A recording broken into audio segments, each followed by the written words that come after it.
Hello everyone, I once again welcome you all on Law Vida's YouTube channel। और आज इस particular video में हम बात करेंगे मुस्लिम लॉ के ऊपर कुछ लैंडमार्क जजमेंट्स के बारे में जो आपके आने वाले सारे ही तरह के competitive exams which are related to law इन सब में बेनिफिशियल होंगे। सो स्टेप बाय स्टेप हम इन जजमेंट्स को देखेंगे with their facts and issues as well as कि इन सारे केसेस में या इन पर्टिकुलर केसेस में क्या क्या हमारी ऑनरेबल सुप्रीम कोर्ट या रेस्पेक्टिव हाई कोर्ट्स ने डिसीजन दिया था। So let's begin with our very first case, which is Atkia Begum versus Mohammed Ibrahim of 1916। सो ये जो केस है ये हमारा पहला केस हमें ले चलता है ब्रिटिश इंडिया के ज़माने में, मतलब ये बेसिकली प्रिवी काउंसिल का जजमेंट है। ये 1916 का एक क्लासिक केस है जिसमें अटकिया बेगम वर्सेस मोहम्मद इब्राहिम, ये केस मुस्लिम लॉ का एक इम्पॉर्टेंट प्रिंसिपल को क्लैरिफाई करता है कि एक मुस्लिम गर्ल जो है वो कब मेजर मानी जाएगी। अटकिया बेगम एक मुस्लिम माइनर गर्ल थी। उनके गार्जियनशिप और मैरिज को लेकर डिस्प्यूट हुआ क्योंकि क्वेश्चन था कि क्या वो अपनी मर्जी से कॉन्ट्रैक्ट साइन कर सकती हैं या फिर नहीं। तो इशू ये था कि मुस्लिम लॉ के अंडर मेजॉरिटी का जो मीनिंग है वो आखिर में क्या है। क्या वो 18 साल जैसे जनरल लॉ फॉलो करेगी या फिर कुछ और स्टैंडर्ड्स हैं उसमें। यहाँ पे प्रिवी काउंसिल ने यहाँ मतलब एक लैंडमार्क रूलिंग दी। उन्होंने कहा कि मुस्लिम लॉ में गर्ल के मेजर होने के दो तरीके हैं। सबसे पहला is completion of 15 years of age, चाहे प्यूबर्टी हुई हो या नहीं। एंड सेकेंड वन इज कि अगर मतलब प्यूबर्टी पहले आ गई हो तो उस मोमेंट से वो मेजर मानी जाएगी। यानी मुस्लिम पर्सनल लॉ में प्यूबर्टी जो है वही लीगल मेजॉरिटी का इंडिकेटर है, हम ऐसा कह सकते हैं। तो इस केस ने ये क्लियर कर दिया था कि मुस्लिम लॉ में अपनी ओन डेफिनेशन ऑफ मेजॉरिटी जो है वो रखता है और प्यूबर्टी जो है उसका नेचुरल लीगल टेस्ट है। अब जो दूसरा केस हमारे पास है that is Bai Tahira versus Ali Hussain Fissalli Chothia of 1979। ये जो केस है वो एक सोशल जस्टिस लैंडमार्क हम कह सकते हैं, ऐसा केस है जो एक डिवोर्स्ड मुस्लिम विमेन के मेंटेनेंस राइट से जुड़ा हुआ था। ये केस एक्चुअली शाह बानो से पहले आया था और उसने एक सेक्युलर फाउंडेशन रखा था कि मेंटेनेंस एक लीगल राइट है, रिलीजियस फेवर नहीं। तो हम देखते हैं कि इस केस में क्या हुआ था। तो यहाँ पे बाई ताहिरा एक मुस्लिम वुमन थी जिनको उनके हस्बैंड ने डिवोर्स दे दिया था। उनके मेहर और कुछ मेंटेनेंस जो है उस वक्त उन्हें मिल गया था, लेकिन बाद में जब वो फाइनेंशियली वीक हो गई उन्होंने सेक्शन 125 ऑफ सीआरपीसी के अंडर और मेंटेनेंस मांगी क्योंकि वो खुद अपना गुजारा जो है वो नहीं कर सकती थी। हस्बैंड जो है थे उन्होंने आर्ग्यूमेंट दिया कि मेहर मिल गया था, अब मेरा कोई लीगल ऑब्लिगेशन जो है वो नहीं बचा है। तो इस केस में इशू ये था कि क्या एक डिवोर्स्ड मुस्लिम वुमन जिसे मेहर मिल चुका हो वो फिर भी सेक्शन 125 ऑफ सीआरपीसी के अंडर मेंटेनेंस मांग सकती है या फिर नहीं। तो यहाँ पे सुप्रीम कोर्ट ने एक प्रोग्रेसिव और ह्यूमैनिटेरियन जजमेंट दिया। कोर्ट ने कहा कि सेक्शन 125 ऑफ सीआरपीसी एक सेक्युलर लॉ है जो सभी रिलीजन्स पे अप्लाई होता है, चाहे हिंदू हो, मुस्लिम हो, क्रिश्चियन हो या फिर कोई भी अदर रिलीजन हो। और इसका पर्पस है डेस्टिट्यूशन, मतलब कि जो भूखमरी है, जो हेल्पलेसनेस है, उससे एक पर्टिकुलर इंडिविजुअल को बचाना। तो अगर एक वुमन खुद अपना गुजार बसार नहीं कर सकती तो हस्बैंड का जो है वो ड्यूटी है कि उसे वो सपोर्ट करे, चाहे मेहर मिल चुका हो या फिर नहीं। कोर्ट ने कहा कि पेमेंट ऑफ मेहर does not end husband's liability under section 125। Maintenance मिलेगा जब तक वुमेन खुद इंडिपेंडेंट नहीं हो जाती। ये जो केस है बाई ताहिरा, इसी ने ग्राउंड वर्क बनाया था जहां कोर्ट ने लेटर शाह बानो में रीइंफोर्स किया कि मेंटेनेंस राइट यूनिवर्सल और सेक्युलर है। अब हम बढ़ते हैं अपने तीसरे केस की ओर, विच इज़ गोहार बेगम वर्सेस नज़मा बेगम ऑफ 1960। इस केस की कहानी कुछ यूँ है कि एक लेडी थी गोहार बेगम जिनका एक इलेजिटिमेट चाइल्ड था। उस चाइल्ड का फादर उसको अपने पास रख रहा था और गोहार बेगम से मिलने नहीं देता था। गोहार बेगम ने कोर्ट का दरवाज़ा जो है वो खटखटाया। उन्होंने सेक्शन 491 ऑफ सीआरपीसी ऑफ 1898 के अंडर एक पेटिशन फाइल किया। ठीक है, ये provision basically habeas corpus type remedy देता था इलीगल डिटेंशन के खिलाफ। उनका कहना था कि मुझसे मेरी संतान को अलग रखना इलीगल है, मैं उसकी माँ हूँ और मुझे जो है वो कस्टडी उस पर्टिकुलर चाइल्ड की मिलनी चाहिए। अब जो इशू था बिफोर द कोर्ट वो ये था कि क्या एक इलेजिटिमेट बच्चे के केस में माँ या पिता किसकी कस्टडी का अधिकार होता है अंडर द मुस्लिम लॉ, और क्या सेक्शन 491 सीआरपीसी के अंडर माँ बच्चे की कस्टडी के लिए एप्लीकेशन जो है वो फाइल कर सकती है या नहीं। तो सुप्रीम कोर्ट ने यहाँ एक बहुत ही प्रोग्रेसिव और ह्यूमेन अप्रोच ली और कोर्ट ने कहा कि मुस्लिम लॉ के अकॉर्डिंग इलेजिटिमेट चाइल्ड की नेचुरल गार्जियन माँ होती है, ना कि उसका फादर, उसका पिता नहीं, क्योंकि इलेजिटिमेट रिलेशनशिप से पैदा हुए बच्चे के ऊपर पिता का कोई लीगल राइट जो है वो नहीं होता, सिर्फ माँ ही उसकी गार्डियन है और उसकी वेलफेयर के लिए जो है वो जिम्मेदार है। इसलिए कोर्ट ने डिसाइड किया कि कस्टडी माँ यानी कि गोहार बेगम उनको दे दी जाए, और साथ ही कोर्ट ने ये भी ऑब्जर्व किया कि सेक्शन 491 ऑफ सीआरपीसी ऑफ 1898 के तहत अगर किसी चाइल्ड को इलीगली डिटेन किया गया है तो माँ उसके रिलीज के लिए पेटिशन जो है वो फाइल कर सकती है, यानी कि हेबियस कॉर्पस रेमेडी अवेलेबल है चाइल्ड कस्टडी केसेस में भी जब कस्टडी रॉन्गफुल या फिर इलीगल हो। अब नेक्स्ट हम बात करने वाले हैं एक माइलस्टोन जजमेंट की, which is Shah Bano's case of 1985, which is like Mohammad Ahmed Khan versus Shah Bano Begum case of 1985। ये केस सिर्फ एक केस नहीं है बल्कि इंडिया के सोशल और लीगल हिस्ट्री का टर्निंग पॉइंट था, हम ऐसा कह सकते हैं। और इस केस ने मुस्लिम वुमेन के राइट्स और मेंटेनेंस लॉ दोनों को ही रीडिफाइन कर दिया था। This case was a 5-judge constitution bench case headed by Chief Justice Y.V. Chandrachud। तो इसकी जो कहानी है वो शुरू होती है 1932 में, जब मोहम्मद अहमद खान एक लॉयर फ्रॉम इंदौर थे। उन्होंने अपनी वाइफ शाह बानो बेगम से शादी की, सब कुछ सही चल रहा था, लेकिन 1975 में शाह बानो को घर से निकाल दिया गया और वो अपने बच्चों के साथ अलग रहने लगी। 1978 में उन्होंने सेक्शन 125 ऑफ सीआरपीसी के अंडर एक एप्लीकेशन फाइल की और हस्बैंड से ₹500 पर मंथ मेंटेनेंस जो है वो मांगा, क्योंकि उनकी कोई इनकम नहीं थी और वो अपनी जो गुजारिश है वो नहीं कर पा रही थी। तो हस्बैंड ने एक नया मूव किया। उन्होंने नवंबर 1978 में शाह बानो को तलाक दे दिया और बोला मेरी जिम्मेदारी इद्दत पीरियड के बाद जो है वो ख़त्म हो गई, अब मुझे कुछ नहीं देना। लेकिन कोर्ट ने उनकी बात नहीं मानी। मजिस्ट्रेट ने ₹25 पर मंथ का मेंटेनेंस ऑर्डर दिया। हाई कोर्ट ने इसे बढ़ाकर ₹179.20 पर मंथ कर दिया। फिर हस्बैंड ने सुप्रीम कोर्ट का दरवाज़ा खटखटाया, वहाँ अप्रोच किया। अब जो इश्यूज़ थे बिफोर द सुप्रीम कोर्ट वो ये थे कि क्या एक डिवोर्स्ड मुस्लिम वुमन को इद्दत पीरियड के बाद भी सेक्शन 125 सीआरपीसी के तहत मेंटेनेंस मिल सकता है, और दूसरा कि क्या Muslim personal law section 125 of CrPC से ऊपर है, वो डोमिनेटिंग पोजीशन में है। तो यहाँ पे सुप्रीम कोर्ट ने एक हिस्टोरिक डिसीजन दिया। कोर्ट ने कहा कि सेक्शन 125 ऑफ सीआरपीसी एक सेक्युलर लॉ है, ये किसी भी धर्म या रिलीजन से संबंधित नहीं है। ये लॉ सभी सिटीजन्स पर इक्वली अप्लाई होता है, चाहे वो हिंदू हो, मुस्लिम हो, सिख हो, क्रिश्चियन हो या फिर किसी भी अदर रिलीजन का हो। और साथ ही साथ कोर्ट ने क्लियर ये बोला कि अगर एक डिवोर्स्ड मुस्लिम वुमन अपने आप को मेंटेन नहीं कर सकती तो हस्बैंड की ये ड्यूटी है कि वो उसको मेंटेनेंस दे even after the iddat period. So court ने कुरान के रेफरेंसेस भी दिए और कहा कि इस्लाम भी विमेन के प्रोटेक्शन और डिग्निटी को प्रमोट करता है, इसलिए सेक्शन 125 के तहत मेंटेनेंस देना ना तो इस्लामिक प्रिंसिपल्स के खिलाफ है, ना ही वो अनकॉन्स्टिट्यूशनल है।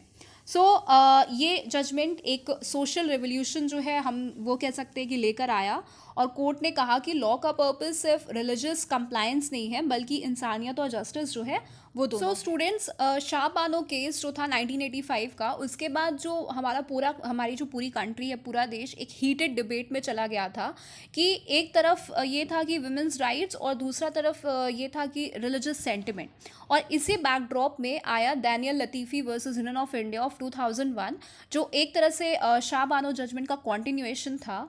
तो हम इस केस के फैक्ट्स को देखते हैं। तो सबसे पहले बैकग्राउंड हम समझते हैं कि 1985 में सुप्रीम कोर्ट ने शाह बानो केस में कहा था कि एक डिवोर्स्ड मुस्लिम वुमन को सेक्शन 125 ऑफ सीआरपीसी के तहत मेंटेनेंस मिल सकता है इवन आफ्टर द इद्दत पीरियड, अगर वो अपने आप को मेंटेन नहीं कर सकती है तो। लेकिन इस डिसीजन के बाद कुछ रिलीजियस बॉडीज़ और पॉलिटिकल ग्रुप्स ने इसका विरोध किया, अपोज किया, और इसका रिजल्ट ये था कि पार्लियामेंट ने Muslim women protection of rights on divorce act of 1986 इसको पास कर दिया, जिसमें लिखा गया कि हस्बैंड की मेंटेनेंस लाइबिलिटी सिर्फ इद्दत पीरियड तक ही लिमिटेड है। तो फिर इस लॉ ने बेसिकली शाह बानो के डिसीजन को डाइल्यूट कर दिया। अब डैनियल लतीफ़ी जो शाह बानो के लॉयर भी थे, उन्होंने इस नए एक्ट को सुप्रीम कोर्ट में चैलेंज किया और कहा कि ये एक्ट आर्टिकल्स 14, 15 और 21 का वायलेशन करता है, क्योंकि ये मुस्लिम वुमेन के साथ डिस्क्रिमिनेशन करता है और उनके राइट टू इक्वालिटी और राइट टू डिग्निटी को हर्ट करता है। अब इश्यूज बिफोर द कोर्ट वर कि क्या मुस्लिम वुमेन को सेक्शन 125 ऑफ सीआरपीसी के तहत मेंटेनेंस मिल सकता है, एंड सेकेंडली कि क्या 1986 का एक्ट जो है वो अनकॉन्स्टिट्यूशनल है, क्योंकि ये जेंडर इक्वालिटी और सेक्युलरिज्म इन दोनों के अगेंस्ट है। तो सुप्रीम कोर्ट ने एक बैलेंस्ड और ब्रिलियंट इंटरप्रिटेशन दी, हम ये कह सकते हैं, और उन्होंने कहा कि 1986 एक्ट कॉन्स्टिट्यूशनल है, लेकिन इसको ऐसे इंटरप्रेट किया जाना चाहिए कि हस्बैंड अपनी एक्स वाइफ के लिए रीजनेबल एंड फेयर प्रोविजन करे और वो प्रोविजन इद्दत पीरियड के अंदर दिया जाए, लेकिन उसका इफेक्ट और अमाउंट इद्दत के बाद भी चलना चाहिए। यानी हस्बैंड को सिर्फ एक लंप सम पेमेंट देनी है जो वाइफ के फ्यूचर मेंटेनेंस और सर्वाइवल के लिए सफिशिएंट हो। कोर्ट ने कहा ये एक्ट एक्चुअली शाह बानो के डिसीजन के खिलाफ नहीं है, बल्कि उसके प्रिंसिपल को रीअफर्म करता है कि डिवोर्स्ड मुस्लिम वुमेन भी डेस्टिट्यूट नहीं छोड़ी जा सकती, और अगर हस्बैंड पेमेंट नहीं करता तो वाइफ अपने रिलेटिव्स या स्टेट वक्फ बोर्ड से मेंटेनेंस जो है वो क्लेम कर सकती है। So after analysing this case हम ये कह सकते हैं कि ये केस जुडिशियल क्रिएटिविटी और कॉन्स्टिट्यूशनल मोरालिटी दोनों का ही एक परफेक्ट एग्जाम्पल है। अब हम बात करते हैं Shamim Ara versus State of UP of 2002 की। ये वो केस था जिसने इंस्टेंट ट्रिपल तलाक का मिसयूज़ पर पहली बार सुप्रीम कोर्ट का स्ट्रॉन्ग इंस्टेंस दिखाया, और इस जजमेंट ने मुस्लिम विमेंस राइट्स और मेंटेनेंस दोनों लॉ मतलब इन दोनों लॉ को एक नई डायरेक्शन दी। चलिए शुरू करते हैं हम इसके फैक्ट से। तो एक लेडी थी शमीम आरा, जिनकी शादी अबरार अहमद से 1968 में हुई थी। काफ़ी साल तक दोनों साथ रहे, लेकिन बाद में उनके बीच झगड़े जो है वो बढ़ गए, और 1979 में शमीम आरा ने अपने हस्बैंड के खिलाफ केस फाइल किया अंडर सेक्शन 125 ऑफ सीआरपीसी और कहा कि उन्होंने उनको डेजर्ट कर दिया है और उनके साथ क्रुएलिटी की गई है, इसलिए उनको मेंटेनेंस मिलना चाहिए। अब हस्बैंड ने अपने डिफेंस में क्या बोला, उसने कहा कि मैं तो उसे तलाक दे चुका हूँ 11 जुलाई 1987 को, यानी जब तलाक हो गया तो अब मेरी जो है कोई जिम्मेदारी, कोई रिस्पॉन्सिबिलिटी नहीं बनती है। लेकिन जब कोर्ट ने प्रूफ मांगा तो उसके पास कोई वैलिड एविडेंस या डिक्लेरेशन ऑफ तलाक जो है वो नहीं था। सिर्फ इतना लिखा गया था कि उसके रिटन स्टेटमेंट 5 दिसंबर 1990 में कि मैं तलाक दे चुका हूँ। लोअर कोर्ट और हाई कोर्ट ने भी जो कंफ्यूज होकर कहा कि डिवोर्स 5 सितंबर 1990 से वैलिड माना जाएगा और मेंटेनेंस सिर्फ जनवरी 1988 से दिसंबर 1990 तक मिलेगा। लेकिन बात जो है वो यहाँ ख़त्म नहीं हुई, ये केस फिर फर्दर गया सुप्रीम कोर्ट में। अब सुप्रीम कोर्ट के समक्ष ये इशू था कि क्या डिवोर्स 5 दिसंबर 1990 से वैलिड माना जा सकता है, और दूसरा कि क्या हस्बैंड की मेंटेनेंस देने की लायबिलिटी उस डेट के बाद ख़त्म हो गई। तो सुप्रीम कोर्ट ने एक मतलब यहाँ पे हिस्टोरिक और लॉजिकल डिसीजन जो है वो दिया। उन्होंने कहा कि सिर्फ ये कह देना कि मैंने तलाक दे दिया था या ये लिख देना कि मैंने तलाक दिया है, ये वैलिड तलाक नहीं होता। इस्लामिक लॉ के हिसाब से तलाक के कुछ एसेंशियल रिक्वायरमेंट्स होते हैं, जैसे कि तलाक क्लियर और एक्सप्रेस फॉर्म में प्रोनाउंस होना चाहिए, उसके पहले मतलब उसके पीछे रीजनेबल कॉज होना चाहिए, और कंसिलिएशन मतलब कि सुलह जो है उसका प्रोसेस होना चाहिए, जिसमें हस्बैंड वाइफ के बीच रिकन्सिलिएशन का एफर्ट किया जाए। इन सब के बिना जो तलाक है वो इनवैलिड है, और कोर्ट ने बोला कि ना कोई वैलिड प्रोनाउंसमेंट था, ना कोई एविडेंस था, और ना ही कोई रिकन्सिलिएशन का प्रोसेस फॉलो हुआ था। इसलिए इस पर्टिकुलर केस में मैरिज डिसॉल्व नहीं हुई थी और हस्बैंड अब भी लायबल था मेंटेनेंस देने के लिए। अब हम बात करते हैं चांद पटेल वर्सेस बिस्मिल्लाह बेगम केस की, विच इज़ ऑफ 2008। एक लेडी थी बिस्मिल्लाह बेगम, जिन्होंने सेक्शन 125 सीआरपीसी के अंडर अपने हस्बैंड चांद पटेल से अपने और अपनी बेटी के लिए मेंटेनेंस क्लेम किया। उन्होंने ये एडमिट किया कि चांद पटेल पहले से शादीशुदा था, उनकी शादी बिस्मिल्लाह के एल्डर सिस्टर से हुई थी, लेकिन बिस्मिल्लाह ने कहा मुझे उसकी पहली वाइफ की रजामंदी से उसने सेकंड मैरिज की थी, उन्होंने ये भी कहा कि उनका जो निकाहनामा था, मतलब कि जो मैरिज डॉक्यूमेंट था, वो गुम हो गया है। लेकिन चांद पटेल ने पूरी तरह से मना कर दिया। उसने बोला मेरी और बिस्मिल्लाह बेगम की कभी शादी हुई ही नहीं। अब इंटरेस्टिंग बात ये थी कि ट्रायल कोर्ट, डिस्ट्रिक्ट कोर्ट और हाई कोर्ट तीनों ने बिस्मिल्लाह बेगम के पक्ष में डिसीजन दिया। सबने कहा कि शादी हुई थी और वो चांद पटेल की वाइफ मानी जाएगी, इसलिए मेंटेनेंस मिलेगा। चांद पटेल ने फिर अपील की सुप्रीम कोर्ट में, और यहीं से जो मतलब शुरू होती है कि इस केस की रियल लीगल डिस्कशन। तो अब सुप्रीम कोर्ट के सामने इश्यूज थे कि क्या एक आदमी अपनी वाइफ के लाइफ टाइम में उसकी सिस्टर से शादी कर सकता है। दूसरा, अगर ऐसी शादी होती है तो क्या वो वैलिड, वॉइड या इरेगुलर, फासिद मतलब मानी जाएगी। और तीसरा सबसे इंपॉर्टेंट कि क्या इरेगुलर मैरिज वाली वाइफ को सेक्शन 125 ऑफ द सीआरपीसी के अंडर मेंटेनेंस मिल सकता है। This was the most important issue before the supreme court. तो अब यहाँ पे सुप्रीम कोर्ट ने बहुत ही बैलेंस्ड और न्यूआंस्ड जजमेंट दिया, और कोर्ट ने कहा कि मुस्लिम लॉ के हिसाब से वाइफ की सिस्टर से marriage during first wife's life time prohibited by affinity होती है, लेकिन ये हराम नहीं बल्कि इरेगुलर, मतलब कि फासिद मैरिज मानी जाती है। यानी ना वैलिड है ना कंप्लीटली वॉइड है। और कोर्ट ने क्लियर किया कि इरेगुलर मैरिज का मतलब होता है मैरिज में कुछ टेक्निकल डिफेक्ट है, लेकिन वो एग्जिस्ट करती है जब तक उसे कॉम्पिटेंट कोर्ट वॉइड डिक्लेयर नहीं कर देती। और साथ ही साथ कोर्ट ने कहा कि सिंस कोई कोर्ट ने ऐसी डिक्लेरेशन नहीं दी थी, इसलिए बिस्मिल्लाह बेगम को वाइफ माना जाएगा और उसका मेंटेनेंस क्लेम वैलिड है under section 125 of CrPC. Supreme court ने अपील डिसमिस कर दी और arrears of maintenance plus ₹10,000 litigation cost देने का ऑर्डर दिया था इस केस में।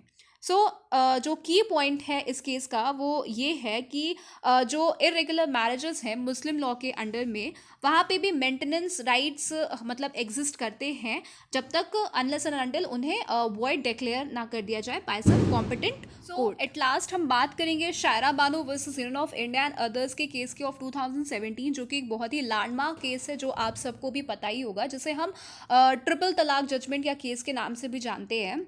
So the story begins with Uttarakhand से, जहां एक विमेन थी शायरा बानो। उनकी शादी हुई थी रिजवान अहमद से 2001 में, और दोनों के 2 बच्चे भी थे। लेकिन 2015 में रिजवान अहमद ने बिना किसी वार्निंग के एक छोटे से पेपर पर लिख दिया 3 बार तलाक तलाक तलाक, और इस एक इंस्टेंट प्रोनाउंसमेंट से उन्होंने शायरा बानो को डिवोर्स दे दिया।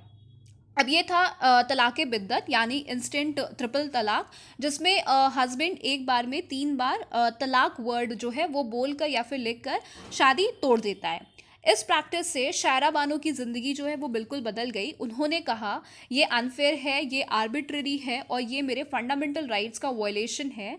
और इसी के बाद उन्होंने 2016 में सुप्रीम कोर्ट के सामने एक रिट पिटिशन फाइल की, जिसमें उन्होंने ट्रिपल तलाक, पॉलीगैमी और निकाह हलाला जैसे प्रैक्टिसेस को अनकॉन्स्टिट्यूशनल डिक्लेयर करने की डिमांड की।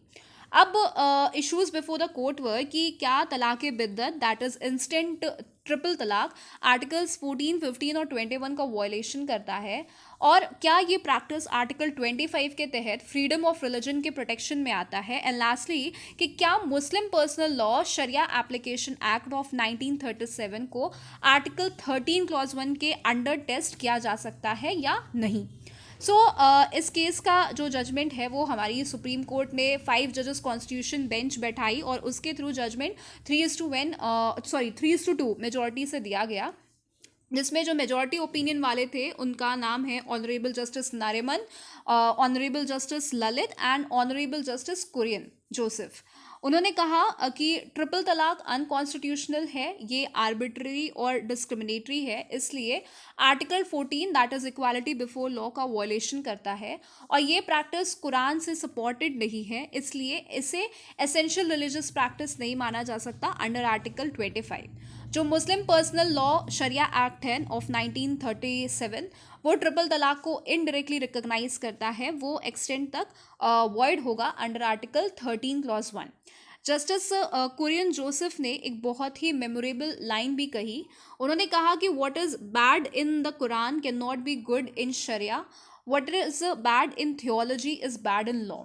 ठीक है, तो उसके बाद अगर हम माइनॉरिटी ओपिनियन देखें तो उसमें थे हमारे honourable chief justice of India Khehar and honourable justice Nazeer. उन्होंने कहा कि ट्रिपल तलाक सेंचुरीज ओल्ड रिलीजियस प्रैक्टिस है और कोर्ट को इसे इनवैलिडेट नहीं करना चाहिए, लेकिन उन्होंने भी कहा कि पार्लियामेंट को लॉ बनाना चाहिए इस पर क्लैरिटी के लिए।